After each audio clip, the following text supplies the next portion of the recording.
Hello Sens and hockey fans, my name is Jordan Mady and this is SFT. Holy heck, the Senators are playing some exciting hockey now, aren't they? They lose 3-2 to the Minnesota Wild in a shootout, great game, but I'd like to talk about something else today. This is a Sens show, but as a fan slash reporter slash blogger hybrid living in the city of Toronto, I feel like I have some responsibility to talk about what's happening with the Maple Leafs. The first thing I want to say is that I live in the center of downtown, and let me tell you, when something big happens with the Maple Leafs, everything kind of just goes on like it normally would. In fact, if it weren't for Twitter or the internet, there would be zero indication north of the Union subway station that the most popular NHL hockey team played in the city. So the aura of hockey, hockey culture, whatever you want to call it, has been downloaded onto social media. Namely Twitter. Never before Twitter was there a public forum where everyone could talk about the same thing at the same time. Hockey culture now exists online. It's palpable. You can read it with your own two eyes. Isn't that amazing? Now let me tell you why we can't have nice things. The following are tweets I pulled from Joffrey Lupul's list of Twitter favorites. Don't hurt yourself, Gimp. I can't wait until you're gone, you and your 5 mil. Get off Twitter and chug a carton of milk. Improve that bone density you need too badly.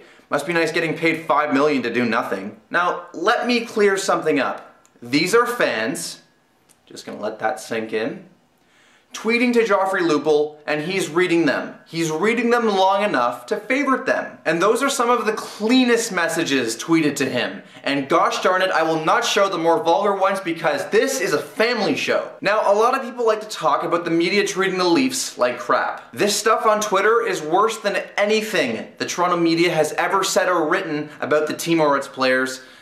Except for what happened on Monday with TSM, but that's a whole different scenario that I won't be getting into. And these are fans tweeting this stuff.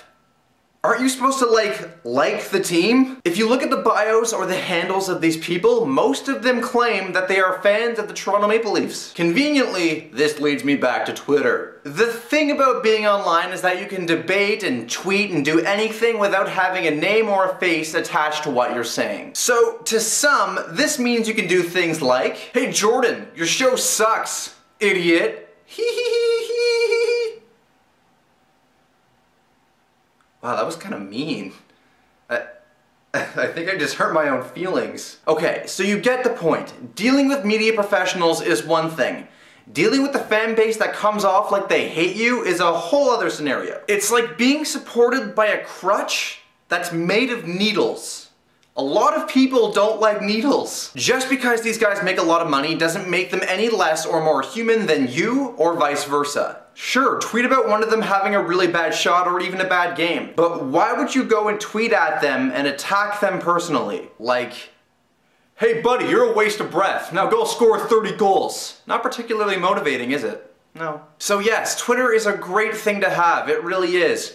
But please, if you heard anything in this video, please use social media for good. Know that no matter what, your words are being read, heard, and sometimes even internalized by someone out there, regardless of their salary or position. And if they did internalize it, they'll be out of that environment faster than you can spell rebuild. Hopefully some of that made sense. Feel free to discuss in the comments. Thanks for watching.